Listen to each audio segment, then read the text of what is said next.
दोस्तों नमस्कार। दोस्तों मैं सुमित चीमा स्वागत करता हूं आपका आज की इस नई वीडियो में। आज की वीडियो आपके लिए बेहद ही ज़बरदस्त रहने वाली है, क्योंकि आपके लिए आज जो ट्रैक्टर मैं लेकर के आया हूं ये ज़्यादातर किसान भाइयों की एक दिल में बसता है, एक पहचान है किसानों के लिए। अगर ट्रैक्टर का नाम आता है तो ऐसा नहीं हो सकता कि इस ट्रैक्टर का नाम ना आए। ट्रैक्टर कौन सा है? ट्रैक्टर है न्यू हॉलैंड का 3630 स्पेशल एडिशन। नाम में भी स्पेशल एडिशन है और जो किसान भाई इसे यूज़ करते हैं वो ये बताते हैं कि काम में भी स्पेशल एडिशन ही है ये ट्रैक्टर। तो आज की इस वीडियो में सारी बारीकियों को जानने की कोशिश करेंगे। अगर आप 2025 में नया ट्रैक्टर लेने का विचार कर रहे हैं तो न्यू हॉलैंड का 3630 स्पेशल एडिशन क्या आपके लिए एक बेहतर ऑप्शन हो सकता है, एक बेहतर विकल्प हो सकता है, या इसे क्विट करके आप किसी अदर कंपनी के ट्रैक्टर की तरफ चले जाएं। और 50 HP में इसके अंदर कौन कौन से फीचर्स आपको मिल जाते हैं, जैसे 50 HP कैटेगरी है, फ्यूल कंजप्शन कैसा इसका रहने वाला है, प्राइस क्या है, यानी कि जेब के ऊपर आपकी कितना भारी पड़ेगा, सारा कुछ आज की इस वीडियो में जानने समझने की कोशिश करेंगे।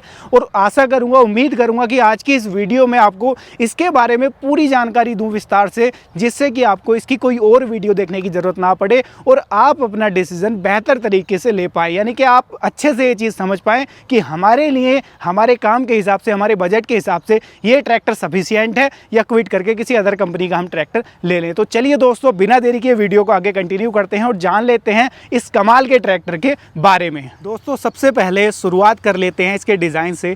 तो इसकी जो बॉडी लैंग्वेज है, इसका जो डिज़ाइन है वो अपने आप में एक अलग तरीके का डिज़ाइन कंपनी ने इसको दिया है, जो कि सालों से कंपनी इसको कंटिन्यू कर रही है, क्योंकि इसकी जो लोकप्रियता है वो किसानों के बीच लगातार बनी हुई है। इस डिज़ाइन को लेकर के कलर कॉम्बिनेशन की बात कर लूँ तो यहाँ पर आपको जो इसका कलर है ना वो मेटालिक कलर देखने को मिल जाता है, यानी कि मेटालिक ब्लू कलर है इसके अंदर जो ये दिया गया है। और इसकी क्वालिटी ऐसी है कि सालों साल ये कलर ऐसे ही रहता है बिना फेड हुए। और इसके अंदर अगर आप देख पाएंगे तो एक अलग तरीके की जो चमक है वो भी इसके कलर में आपको दिखाई दे जाती है। यहाँ पर हेडलाइट की बात कर लेते हैं तो इसके अंदर जो हेडलाइट है वो हेलोजन बल्ब के साथ में है। यहाँ पर LED DRL इंटीग्रेट कर दी गई है इसकी हेडलाइट के अंदर। तो कुछ इस तरीके का फ्रंट से लुक आपको देखने को मिलेगा। फ्रंट में आपको जो न्यू हॉलैंड का लोगो है वो देखने को मिल जाता है, जो कि ट्रैक्टर के लुक को चार चांद लगाने का दोस्तों ये काम करने वाला है। यहाँ पर आप देखोगे तो फ्रंट में जो वेट कैरियर है, जिसको चूल्हा भी बोला जाता है, चूल्हे के आगे ये अलग से कंपनी ने लगाकर कंपनी फिटेड दिया है, ताकि अलग से आपको जैसे जेरिकन वेट वगैरह इसके ऊपर फिटिंग करना है तो अलग से आफ्टर मार्केट पैसा ना खर्च करना पड़े। कंपनी ने आपको ये कंपनी की तरफ से ही दिया है। यहाँ पर आप देख लो, साइड प्रोफाइल की मैं बात कर लेता हूँ तो यहाँ पर न्यू हॉलैंड 3630 की शानदार ब्रांडिंग देखने को मिल जाती है। ऊपर की तरफ क्रोम फिनिश में स्पेशल एडिशन की ब्रांडिंग देखने को मिल जाती है, जो कि ट्रैक्टर के लुक को चार चांद लगाने का दोस्तों ये काम कर रही है। यहाँ पर बात करेंगे अगर दोस्तों इसके फ्रंट एक्सल की, तो इसके अंदर जो फ्रंट एक्सल है वो आपको एडजस्टेबल फ्रंट एक्सल देखने को मिलेगा, जिसको कि आप अंदर या बाहर की तरफ अपने हिसाब से एडजस्ट कर पाओगे। काफ़ी हैवी ड्यूटी जो फ्रंट एक्सल है दोस्तों वो इसके अंदर दिया गया है। स्टीयरिंग की बात कर लेते हैं तो इसके अंदर टाई रोड के साथ में सिंगल एक्टिंग पावर स्टीयरिंग दिया गया है, जिसका रेस्पॉन्स भी मैं वीडियो में आगे आपको चेक कराने की कोशिश करूंगा कि कैसा रेस्पॉन्स है। दूसरा, इसका जो टर्निंग रेडियस है वो भी वीडियो में आगे आपको साथ ही साथ में चेक करा दूंगा। यहाँ पर अब आएंगे हम दोस्तों इसके इंजन की तरफ। दोस्तों बोनेट की बात कर लेता हूँ तो इसका जो बोनेट है वो 3 पार्ट में डिवाइड किया गया है। ये एक इधर का पार्ट आप देख पा रहे हैं, एक पार्ट उधर का है जो कि नट बोल्ट के साथ में टाइट है, वो नट से आप उसको खोलोगे। यहाँ पर एक पार्ट आगे की तरफ है जो कि इस तरीके के लॉकिंग मैकेनिज्म के साथ में दिया गया है। और ये एक साइड वाला पार्ट है, यानी कि 3 पार्ट हैं टोटल इसके अंदर। ये इस तरीके के लॉकिंग मैकेनिज्म के साथ में है, यानी कि इंजन को एक्सेस करना है तो यहाँ से इसको इस तरीके से मैकेनिकली ओपन करना पड़ेगा। कोई इसके अंदर गैस स्टार्ट का ऑप्शन नहीं दिया गया है। दोस्तों इंजन की बात कर लेते हैं। यहाँ पर सबसे पहले जो इसका दिल है, इंजन जो इसके अंदर लगाया गया है वो FPT का, यानी कि फियाट पावर ट्रेन का इंजन इसके अंदर लगाया गया है, जो कि S8000 सीरीज़ का ये इंजन है। 2931 सीसी का इंजन है, जो कि अपनी मैक्सिमम पावर आपको मात्र 2100 रेटेड RPM पर जनरेट करके देने वाला है। बोस के ही रोटरी पंप के साथ में आता है। सबसे ज़्यादा कारगर पंप ये इसी ट्रैक्टर के, इसी मॉडल के अंदर ये माना गया है। इस चीज़ को कंपनी नहीं, किसान अपने आप में मानते हैं कि वाकई में इसके अंदर ये पंप कारगर है। दूसरा, इसकी जो डीजल कंजप्शन है वो भी अच्छी रहती है, अगर हम एक इस HP के हिसाब से इसको देखें या लोड के हिसाब से इसको देख करके हम चलें। अब बात मैं करूँ इसकी अगर HP की, तो ये एक्चुअल में जो आपको आरसी में मेंशन मिलेगा वो 49.5 मिलेगा, लेकिन एक्चुअल में ये जो एचपी है वो लगभग 55 एचपी तक की जो पावर है वो जनरेट करने की या प्रोड्यूस करने की कैपेबिलिटी रखता है। यहाँ पर जो इंजन है वो टर्बोचार्ज इंजन है, रोटरी पंप के साथ में है कंप्लीट।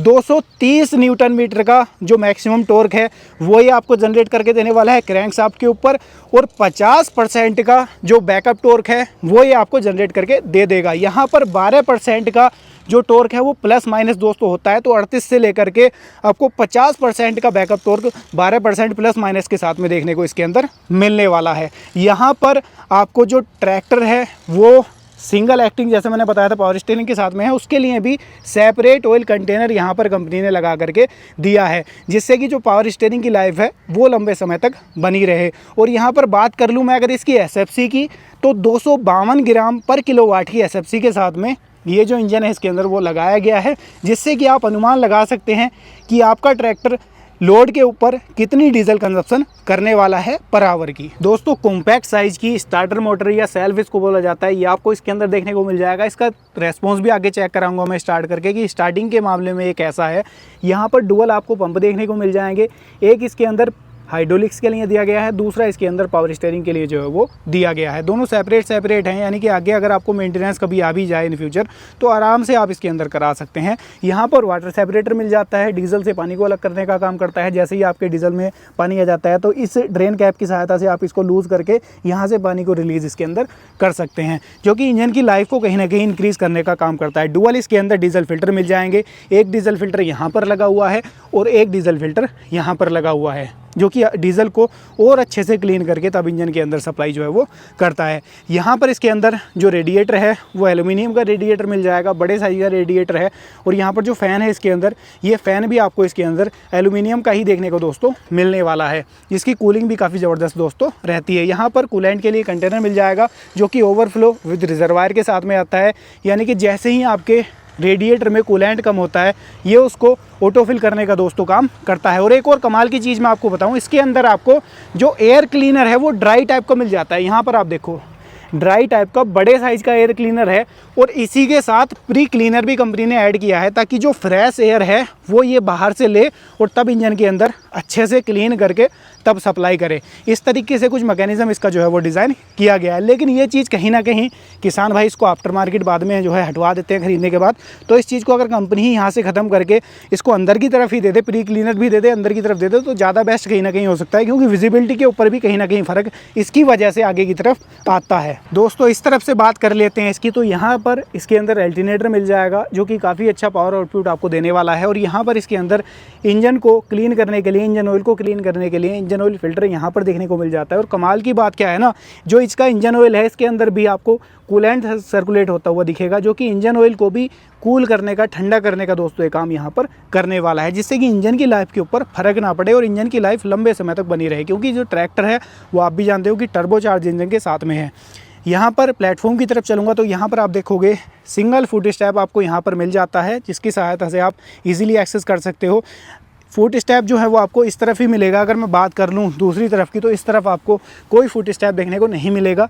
ये केवल हॉलैंड के अंदर नहीं है, लगभग 90% ट्रैक्टरों में कंपनियां एक तरफ ही जो फुट रेस्ट हैं वो देती हैं, दूसरी तरफ नहीं देती हैं, जो कि एक, मैं अगर अपने एक प्रैक्टिकल पॉइंट ऑफ व्यू से बात करूं तो एक घटिया चीज़ है। कंपनियों को दोनों तरफ फुट रेस्ट देना चाहिए, क्योंकि किसान भाई ज़रूरी थोड़ी है कि उस तरफ से ही चढ़ेगा, इस तरफ से भी एक्सेस कर पाए, उसको ट्रैक्टर के आगे से पूरा घूम करके ना आना पड़े।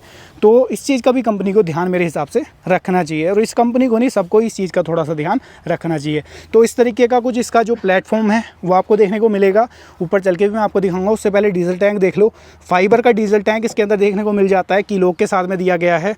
तकरीबन जो डीजल टैंक कैपेसिटी है वो इसके अंदर 60 से लेकर के 65 लीटर की डीजल टैंक कैपेसिटी के साथ में ये डीजल टैंक दिया गया है। दोस्तों सिटिंग पोस्चर की बात कर लेते हैं, तो कुछ इस तरीके का जो सिटिंग पोस्चर है वो आपको इसके अंदर देखने को मिल जाएगा। और जो विजिबिलिटी है ऊपर बैठ करके वो कुछ इस तरीके की आपको मिलेगी। ट्रैक्टर आपको ऊपर बैठ कर ही फील होगा कि कंपनी ने अपने आप में कुछ लंबा ट्रैक्टर ये डिज़ाइन किया है, जिससे कि जो फ्रंट लिफ्टिंग है वो ट्रैक्टर की कम से कम हो सके, और दिखने में भी एक अलग लुक, अलग रोड प्रेजेंस ये ट्रैक्टर अपने आप में देता है। यहाँ पर जो स्टीयरिंग है वो बिल्कुल ही कॉम्पैक्ट साइज़ का स्टीयरिंग लगाया गया है, और डिज़ाइन उसको कुछ अलग तरीके से किया गया है ताकि किसान को चलाने में कोई इसको दिक्कत या परेशानी का सामना ना करना पड़े। इसकी ऊंचाई भी ठीक ठाक है जिससे कि किसान को झुकना ना पड़े इसको चलाते हुए, और बीच में न्यू हॉलैंड का लोगो और न्यू हॉलैंड की ब्रांडिंग दोनों देखने को आपको मिलने वाले हैं। जो डैशबोर्ड है कुछ इस तरीके का आपको देखने को मिलेगा। कुछ आपको डैशबोर्ड इस तरीके का लगेगा जैसे कि अब 5620 में आ रहा है CRDI सीरीज़ में, लेकिन उसके अंदर पूरा डैशबोर्ड डिजिटल है। ये पूरा डैशबोर्ड एनालॉग तरीके से काम करेगा और पूरा डैशबोर्ड एनालॉग ही इसके अंदर ये दिया गया है। तो ये डिफरेंस आपको मिलेगा उसकी तुलना में अगर हम इससे कंपैरिजन करने की कोशिश कर रहे हैं। डिजिटल यहाँ पर आवर मीटर आपको मिल जाएगा, बाकी टेम्परेचर का मीटर हो गया, आपका फ्यूल का मीटर हो गया या आपका RPM का मीटर हो गया, ये आपको एनालॉग तरीके से ही शो करने वाला है। यहाँ पर इसके लाइट वगैरह के कंट्रोल मिल जाएंगे। लेफ्ट हैंड साइड में आप देखोगे तो यहाँ पर लाइट वगैरह के और इंडिकेटर वगैरह के जो कंट्रोल्स हैं वो देखने को आपको मिलने वाले हैं, जिसको कि आप काफ़ी इजीली एक्सेस कर सकते हो। राइट हैंड साइड में इसकी आप देखोगे तो इसकी हैंड वाली रेस आपको यहाँ पर मिल जाएगी। ये हैजार्ड लाइट को ऑन ऑफ करने के लिए जो स्विच है वो भी यहीं पर कंपनी ने दिया है। और जो इसका प्लेटफॉर्म है, अगर मैं बात कर लेता हूँ दोस्तों इसके प्लेटफॉर्म की, तो प्लेटफॉर्म ठीक ठाक है, ऐसा नहीं कह सकते कि बहुत ज़्यादा स्पेसियस है, मतलब कि सफिशिएंट ही प्लेटफॉर्म इसके अंदर डिज़ाइन किया गया है कि ड्राइवर उसको अच्छे से चला पाए। अगर कंफर्ट की बात हम कर लें तो कंपनी इसको थोड़ा सा और बड़ा कर सकती थी, जो कि किसान भाई आफ्टर मार्केट भी इसको करा लेते हैं तो वो ज़्यादा बेटर हो जाता। लेकिन कंपनी ने प्लेटफॉर्म के यहाँ पर अगर प्लेटफॉर्म की बात करूँ तो प्लेटफॉर्म को बनाते हुए थोड़ा सा कॉस्ट कटिंग ज़रूर की है कंपनी ने, और पैडल को बनाते हुए भी कॉस्ट कटिंग कंपनी ने की है, क्योंकि पैडल का साइज़ आप चेक कर लो, बिल्कुल मेरा जूता ही आ रहा है उसके अंदर। इतनी भी जगह नहीं है कि दोनों तरफ थोड़ा बहुत बाहर निकल जाए या जगह हो उसके अंदर, तो बिल्कुल सफिशिएंट ही उतने ही बनाए हैं कंपनी ने। इनको भी थोड़ा सा कंपनी अपग्रेड कर सकती थी टाइम के हिसाब से। यहाँ पर क्लच की बात मैं कर लेता हूँ, पैडल दोनों ही नॉर्मल टाइप के हैं। क्लच इसके अंदर प्रॉपर डबल क्लच के साथ में ट्रैक्टर आता है। ये इसका मेन क्लच आपको देख पा रहे हो आप यहाँ पर, और ये इसका जो PTO के लिए इंडिपेंडेंट PTO क्लच लीवर है वो यहाँ पर आप देख पा रहे हो। तो इस तरीके से क्लच इसका दिया गया है। ऑयल इमर्स्ड डिस्क ब्रेक आपको इसके अंदर देखने को मिलेंगे। ये इसके जो ब्रेक्स हैं वो आप देख पा रहे हो, पैडल नॉर्मल टाइप के ही हैं, लेकिन ब्रेक भी जो है काफ़ी स्मूथ है। ऐसा नहीं कि ऑपरेट करते टाइम आपको कोई दिक्कत या कोई परेशानी आने वाली है। की लगाने के लिए सॉकेट भी यहीं पर दिया गया है। कमाल की बात क्या है, जैसे रोटरी पंप के साथ में है तो कोई पुल लीवर नहीं दिया जाता। आप ट्रैक्टर को यहीं से स्टार्ट कर सकते हो और यहीं से की को बंद करोगे तो ट्रैक्टर आपका बंद हो जाएगा, जो कि एक सिरदर्दी को ख़त्म करता है। वो पुल लीवर खींचना पड़े बार बार, तो वो झंझट भी इसके अंदर नहीं मिलेगी आपको। यहाँ पर इसके राइट हैंड साइड में बात कर लेता हूँ मैं सीट के, तो इसके हाइड्रोलिक के कंट्रोल आपको देखने को मिल जाएंगे। एक इसके अंदर PC लीवर है जिससे कि आप अपनी पोजीशन को सेट कर सकते हो। दूसरा इसके अंदर ये ड्राफ्ट लीवर दिया गया है जिससे कि आप अपने ड्राफ्ट को सेट कर सकते हो। इन दोनों की सेटिंग से आप अच्छा काम इसके साथ में कर सकते हो इम्प्लीमेंट के ऊपर, हर तरीके के इम्प्लीमेंट के ऊपर। यहाँ पर आप देख लो, ये इसके अंदर जो डिस्ट्रीब्यूटर दिए गए हैं उनको कंट्रोल करने के लिए लीवर यहाँ पर दिया गया है। और यहाँ पर कमाल का फीचर ये लिफ्टोमेटिक जो है वो भी कंपनी ने दे दिया है इसके अंदर, जिसका फ़ायदा ये होता है दोस्तों कि आप सेम गहराई के ऊपर लिफ्ट को अपनी उठा सकते हो, सेम गहराई के ऊपर गिरा सकते हो। इन लीवर को आपको बार बार छेड़ना नहीं पड़ेगा। तो ये भी कमाल का फीचर इसके अंदर न्यू हॉलैंड काफ़ी टाइम से देता है। यहाँ पर आपको डिफरेंशियल लॉक पैडल भी देखने को मिल जाएगा, ये देख लो, जिसको कि आप इंगेज करके जो पीछे वाले दोनों टायर्स हैं उनको लॉक कर सकते हो, जिससे कि कीचड़ में या उस तरीके की मिट्टी में आपका ट्रैक्टर फंस जाता है तो दोनों टायर एक साथ वर्क करना स्टार्ट कर देंगे। ये इसकी पैर वाली रेस है। पैर वाली रेस भी काफ़ी ज़्यादा स्मूथ है, ऐसा नहीं कि ऑपरेट करते टाइम कोई दिक्कत या कोई परेशानी आपको होने वाली है। अब मेनली बात कर लेते हैं इसके गियर बॉक्स की। तो इसके अंदर जो गियर बॉक्स है वो फुल्ली कॉन्स्टेंट मैच देखने को मिलेगा। 12+3 UG गियर बॉक्स इसके अंदर दोस्तों दिया गया है, जिसके अंदर 12 फॉरवर्ड स्पीड आपको मिल जाती है और इसके अंदर जो 3 रिवर्स हैं वो स्पीड आपको देखने को मिल जाती हैं। तो 15 टोटल स्पीड आपको इसके अंदर मिलने वाली हैं दोस्तों। और गियर की पोजीशन आप देख लो, कुछ इस तरीके से गियर की पोजीशन है। ये इसका हाई लो मीडियम का लीवर आप देख पा रहे हो और राइट हैंड साइड में इसका मेन के लीवर आप देख पा रहे हो, जिसके ऊपर आपको 4+1 रिवर्स, यानी कि टोटल यहाँ 5 गियर आपको इधर मिल रहे हैं और 3 गियर इधर मिल रहे हैं। तो इस तरीके से 15 गियर इसके अंदर आपको मिलने वाले हैं। यहाँ पर इसके हाइड्रोलिक के जो इसकी सेंसिंग को कम ज़्यादा या इसकी स्पीड को कम ज़्यादा करने के लिए लीवर्स हैं, जो कंट्रोल्स हैं वो भी यहाँ पर आपको देखने को मिलने वाले हैं। जो पार्किंग ब्रेक है वो भी आपको यहीं पर मिल जाएगा, जिसको कि आप ऊपर पुल करके इंगेज डिसंगेज काफ़ी इजीली कर पाओगे।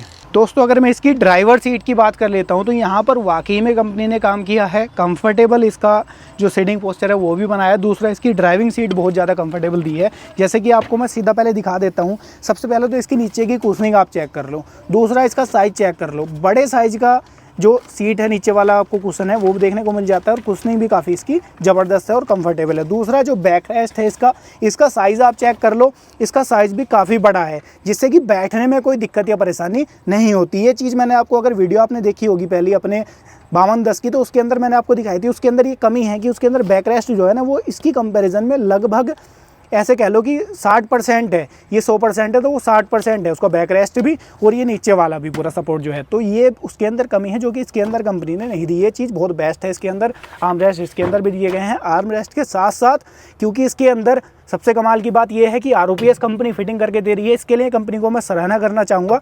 क्योंकि इसके अलावा जैसे अपने जॉन डीयर की मैं बात करूँ, उसके अंदर ये चीज़ नहीं देती कंपनी, अलग से पैसा खर्च करो, जबकि पैसा कंपनी ऑलरेडी अच्छा खासा आपसे ले रही है। और इसके अंदर ये देखो सीट बेल्ट भी दी गई है। क्यों दी गई है? क्योंकि ROPS है। अब ROPS है तो क्या होगा, आपने सीट को लॉक कर लिया, ठीक है, यहाँ पर सीट बेल्ट लगा लिया आपने, जो सीट बेल्ट है आपकी वो यहाँ पर लॉक हो गई, ठीक है, ये लॉक हो गई। तो इसका फ़ायदा क्या होगा, ये काम कहाँ पर करेगी?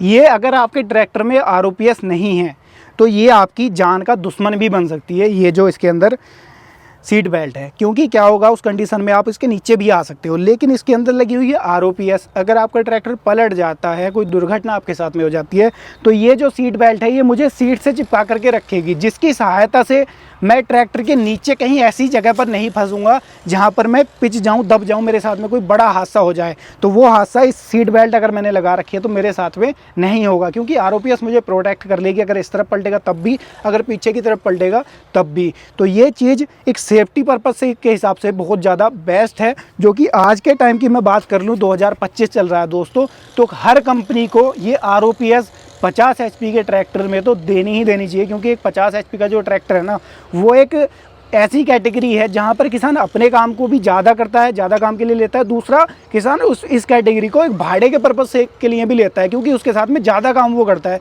तो वहाँ पर सेफ्टी की ज़्यादा ज़रूरत है। अगर मैं नीचे की कैटेगरी की बात करूँ, जैसे 40 HP है, 45 HP है, तो वहाँ पर तो काम चल जाता है क्योंकि किसान काम कम कर रहा है, थोड़ा बहुत काम है उसका, उसने काम किया, ट्रैक्टर खड़ा कर दिया। लेकिन यहाँ पर काम ज़्यादा है तो रिस्क जो है वो भी ज़्यादा है, रिस्क भी बढ़ जाता है। तो ये चीज़ बहुत ज़्यादा बेस्ट है। हर कंपनी को आज के टाइम में 50 HP से ऊपर के ट्रैक्टर में तो देनी ही चाहिए कंपनी फिटेड, जो कि ऑप्शनल में ना दे कंपनी की। ऑप्शनल में किसान को लगवानी है नहीं लगवानी, जैसे कि मान लो स्टीयरिंग है तो स्टीयरिंग ऑप्शनल में थोड़ी आता है कि स्टीयरिंग अलग से आपको लगवाना पड़ेगा, स्टीयरिंग भी तो कंपनी फिटेड ही आता है ना। वैसे ही ROPS भी कंपनी फिटेड देनी चाहिए कंपलसरी, कि हर ट्रैक्टर में आपको मिलेगी ही मिलेगी। उसके लिए आप 10, 20, 25 हज़ार रुपये बढ़ा लो, किसान से ले लो, लेकिन किसान की जान से ज़्यादा कीमती वो 25 हज़ार रुपये मेरे हिसाब से नहीं है। मैं नहीं मानता कि वो किसान की जान से ज़्यादा कीमती हो। तो ये चीज़ है जो कि बहुत ज़्यादा बेस्ट है न्यूलैंड के अंदर। जो इसकी ROPS है ना, ये दिखने में भी खूबसूरत लगती है। जैसे अब धूप हो रही है ना, तपती धूप है, तो डायरेक्ट धूप मेरे ऊपर नहीं पड़ रही, उससे भी मुझे बचा रही है। दूसरा, सेफ्टी के पर्पज़ से जिसको मैं आपको अब तक बता रहा था, उसके लिए भी सबसे ज़्यादा काम में ये आने वाली है। दोस्तों, पिछले एक्सल की बात कर लेते हैं। तो यहाँ पर सबसे पहले आप देख लो, इसका जो रियर एक्सल है वो हब रिडक्शन के साथ में है, और किसान भाइयों का अपना मानना है कि हब रिडक्शन की वजह से इस ट्रैक्टर की जो खिंचाई है वो अन्य ट्रैक्टरों की तुलना में ज़्यादा होती है। दूसरा, इस ट्रैक्टर की जैसे लेंथ ज़्यादा है, और हब रिडक्शन की वजह से भी जो टायर हैं वो पीछे की तरफ आ रहे हैं, आपको सीधा दिख भी रहे होंगे वीडियो में। इसकी वजह से भी इसकी जो लिफ्टिंग है वो बिल्कुल ख़त्म हो जाती है, यानी कि ट्रैक्टर फ्रंट से लिफ्ट बहुत ना के बराबर होता है एक सफिशिएंट लोड के ऊपर। ओवरलोड कर दोगे तो वहाँ पर तो कंडीशन एक अलग हो जाती है। तो इस तरीके का इसका रियर एक्सल दिया गया है। लिफ्टिंग कैपेसिटी की बात कर लेता हूं, तो इसके अंदर जो लिफ्टिंग कैपेसिटी है वो तकरीबन 2000 किलोग्राम की लिफ्टिंग कैपेसिटी आपको देखने को मिल जाती है। एक्सटेंड रैम की सहायता से ऐसा भी बताते हैं कि 2500 किलोग्राम है, लेकिन कंपनी की ऑफिशियल साइट के ऊपर लगभग 1700 से लेकर के 2000 किलोग्राम लिफ्टिंग कैपेसिटी इसकी मेंशन की गई है, जो कि ऑफिशियल है, कंपनी ने खुद मेंशन यहाँ पर कर रखी है। दोस्तों, सेंसिंग की बात कर लेता हूँ, तो यहाँ पर 3 पॉइंट सेंसिंग के लिए मिल जाते हैं। आप देख रहे हो 3 होल दे रखे हैं। सबसे ज़्यादा जो सेंसिंग करेगा ये टॉप वाले होल में करेगा, यानी कि अगर आपको चलाना है कल्टीवेटर वगैरह या सेंसिंग वाला कोई इंप्लीमेंट जहाँ पर आपको सेंसिंग की ज़रूरत है, तो आप इसको टॉप वाले होल में डाल सकते हो। आपको कम सेंसिंग की ज़रूरत है, आप इसको सेकेंड होल में डाल सकते हो। और आपको बिल्कुल डेड सेंसिंग चाहिए, जहाँ पर सेंसिंग की ज़रूरत ही नहीं है, जैसे सुपर सीडर हो गया आपका या रोटावेटर हो गया आपका, तो वहाँ पर इसको सबसे नीचे आप नीचे वाले होल में डाल सकते हो, जहाँ पर डेड सेंसिंग यानी कि सेंसिंग बिल्कुल ही खत्म हो जाती है। जहाँ पर सेंसिंग की बिल्कुल ज़रूरत नहीं है वहाँ पर आप इस डेड पॉइंट को यूज़ करोगे, जिससे कि आपके ट्रैक्टर की लिफ्ट की जो लाइफ है वो लंबे समय तक बनी रहेगी, उसकी सेंसिंग के ऊपर कोई बेवजह का लोड नहीं आएगा। तो इस चीज़ को भी आपको ध्यान में रखना है। डुअल डिस्ट्रीब्यूटर कंपनी फिटेड दिए गए हैं, मैंने आपको बताया था। जो लीवर है वो आपकी रेंज में ही है। बात कर लेते हैं दोस्तों पीटीओ की। तो ट्रैक्टर जो है वो डबल पीटीओ के साथ में आता है, 540 प्लस रिवर्स या 540 प्लस 750 मल्टी स्पीड इसको बोला जाता है। तो डुअल पीटीओ आप इसके अंदर ले सकते हो, वो आपकी चॉइस है कि आप रिवर्स पीटीओ लेना चाहते हो 540 के साथ, या 540 के साथ 750 आरपीएम वाली पीटीओ लेना चाहते हो, तो वो ऑप्शनल के साथ में कंपनी देती है। यहाँ पर बात कर लेता हूँ मैं दोस्तों इसके पीटीओ एचपी की। तो लगभग आपको 46 एचपी की पीटीओ पावर ये ट्रैक्टर जनरेट करके इजीली दे देगा, जो कि कंपनी ने यहाँ पर मेंशन भी आप देख रहे हो कि कर रखी है। दोस्तों यहाँ पर आप देख लो कि जैसे मैंने आपको बताया था लिंकेज भी काफ़ी ज़्यादा हैवी ड्यूटी है सफिशिएंट ट्रैक्टर के एचपी के हिसाब से। तो यहाँ पर आप देख लो साइड में जैक सिस्टम दे रखा है, ये भी काफ़ी हैवी ड्यूटी है, जिससे कि जो आप इम्प्लीमेंट हैवी से हैवी इम्प्लीमेंट कैरी करो वो आपके टायर्स में ना लगे और आपके साथ में कोई दुर्घटना ना हो, तो उसको भी ध्यान में रख करके डिज़ाइन किया गया है। यहाँ पर आप देखो कितना हैवी ड्यूटी है पूरा स्ट्रक्चर इसका। और यहाँ पर ये चीज़ देखो जो आरओपीएस है ना, जैसे मैं आपको बता रहा था सेफ्टी, तो सेफ्टी के पर्पज़ से काम करती है, एक्चुअल में डिज़ाइन की गई है। इसकी फिटमेंट आप देखो कितनी हैवी ड्यूटी यहाँ पर फिटमेंट की गई है।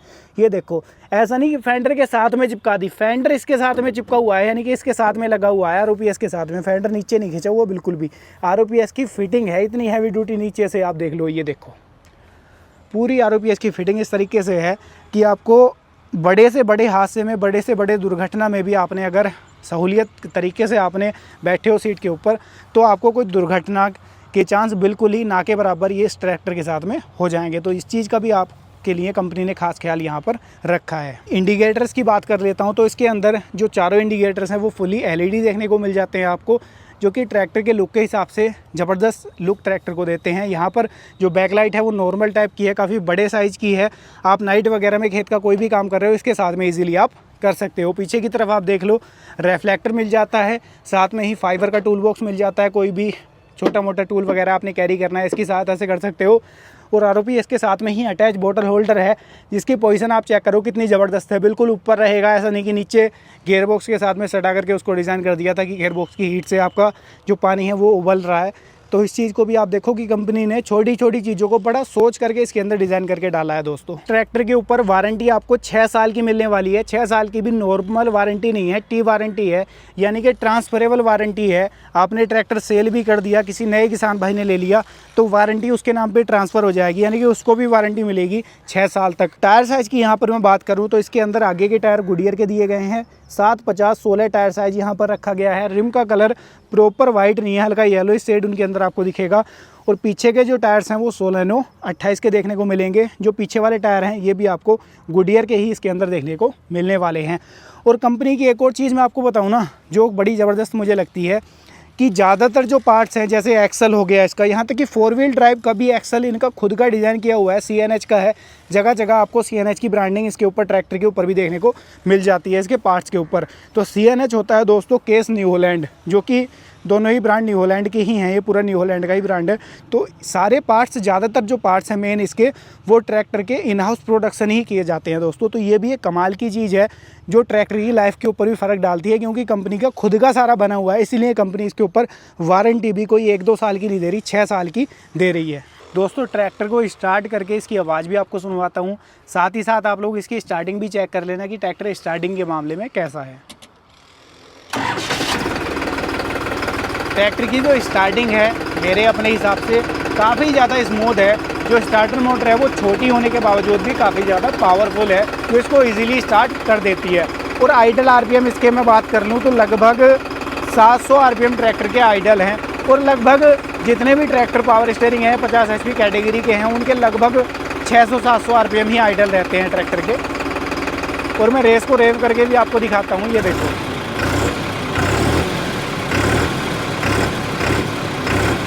ट्रैक्टर जो है क्विक रेस्पॉन्स डिलीवर कराता है, जैसे थ्रोटल को प्रेस करता हूँ मैं, जैसे रेस को रेव करता हूँ इसकी, वैसे ही क्विक रेस्पॉन्स डिलीवर ट्रैक्टर ये कराता है। क्योंकि ट्रैक्टर जो है ना वो टर्बोचार्ज इंजन के साथ में है, रोटरी पंप के साथ में है, तो दोनों की जो कैलिब्रेशन है वो बहुत ज़बरदस्त निकल करके आती है। आप स्टीयरिंग का रेस्पॉन्स चेक कर लो, स्टीयरिंग की आपको मैं कटाई दिखा देता हूँ, ये देखो। टर्निंग रेडियस भी आप लोग देख पा रहे हो वीडियो में कि कैसा है ट्रैक्टर का। ये देखो अच्छा खासा टर्निंग रेडियस इस ट्रैक्टर के अंदर आपको देखने को दोस्तों मिल जाता है। दोस्तों इसको ऑपरेट करके भी आपको दिखा देता हूँ। यहाँ पर देख लो गियर शिफ्टिंग भी काफ़ी ज़्यादा स्मूथ है, fully constant mesh gear box है इसके अंदर। ये देखो कोई आवाज़ नहीं है गियर बॉक्स में। ये हाई लगा लिया, ये पहला लगा लिया, और रेस्पॉन्स भी देखो क्विक रेस्पॉन्स डिलीवर कराता है ट्रैक्टर। ब्रेकिंग भी साथ ही साथ आप लोग चेक कर लो कि ब्रेकिंग कैसी है ट्रैक्टर की। ये देखो एकदम जगह पर ही ट्रैक्टर जो है वो रुक जाता है, स्टेबल हो जाता है। ब्रेकिंग भी ट्रैक्टर की अच्छी खासी आपको देखने को मिल जाती है। ये देखो तो ट्रैक्टर गियर शिफ्टिंग के मामले में, चलने के मामले में भी ज़बरदस्त है, कोई यहाँ पर कमी नहीं लगती। और कमाल की बात क्या है, जैसे मैं आपको बता रहा था शुरुआत में कि की से ही ट्रैक्टर बंद हो जाता है, तो कोई पुल लीवर नहीं खींचना पड़ता। तो ये भी एक सहूलियत हो जाती है ट्रैक्टर को चलाते टाइम और बंद करते टाइम। दोस्तों ट्रैक्टर के फीचर्स के बारे में भी जान लिया, इसकी आवाज़ भी सुन ली, सारा कुछ देख जान समझ लिया। बात कर लेते हैं इसकी माइलेज की और इसकी प्राइसिंग की। तो ट्रैक्टर की जो माइलेज है वो लगभग, जो पर आवर का डीजल कंजप्शन है वो 6 लीटर के आसपास आपको देखने को मिलेगा। डीजल कंजप्शन इससे कम भी रहेगा, डीजल कंजप्शन इससे बढ़ेगा भी, क्योंकि अलग अलग इम्प्लीमेंट के ऊपर और आपके चलाने के ऊपर और सॉइल कंडीशन के ऊपर ये चीज़ डिपेंड करती है कि आपको ट्रैक्टर किस कंडीशन में चला रहे हो और आपने कितने आरपीएम पर ट्रैक्टर जो है वो कर रखा है। तो ये तो होगी दोस्तों माइलेज की बात। अब बात निकल कर आ जाती है प्राइसिंग की, यानी कि हमारी जेब के ऊपर ये ट्रैक्टर कितना भारी पड़ने वाला है। तो इस ट्रैक्टर की जो ऑन रोड प्राइस है वो मैं आपको बता देता हूँ। तकरीबन 9.5 लाख से लेकर के 9,90,000 के आसपास इसकी जो ऑन रोड प्राइसिंग है वो आपको देखने को मिलेगी। प्राइस इसके आसपास आपको ऊपर नीचे थोड़ा बहुत हो सकती है। अपने नज़दीकी शोरूम पर आप विज़िट करके इसकी एग्जैक्ट प्राइस के बारे में पता कर सकते हैं कि आपके नज़दीकी शोरूम पर इसकी एग्जैक्ट प्राइस क्या है। टेस्ट ड्राइव डेमो वगैरह लेना चाहते हैं तो वहाँ से आप ले सकते हैं। तो ये थी आज की वीडियो, कैसी लगी है कमेंट के माध्यम से राय साझा ज़रूर कीजिएगा। और आपको ये वीडियो पसंद आई है लाइक सब्सक्राइब फॉलो कर लीजिएगा, और कमेंट के माध्यम से ये भी बताइएगा कि आपको आज की इस वीडियो को देखने के बाद जो इसको लेकर के दिमाग में सवाल थे, सुझाव थे, वो दूर हुए हैं या नहीं। तो मैं मिलूंगा आपसे ऐसी ही किसी नई और शानदार वीडियो को लेकर। तब तक के लिए आप सभी दर्शक भाइयों का हृदय की गहराइयों से मुस्कुराहट के साथ प्रेम पूर्वक धन्यवाद।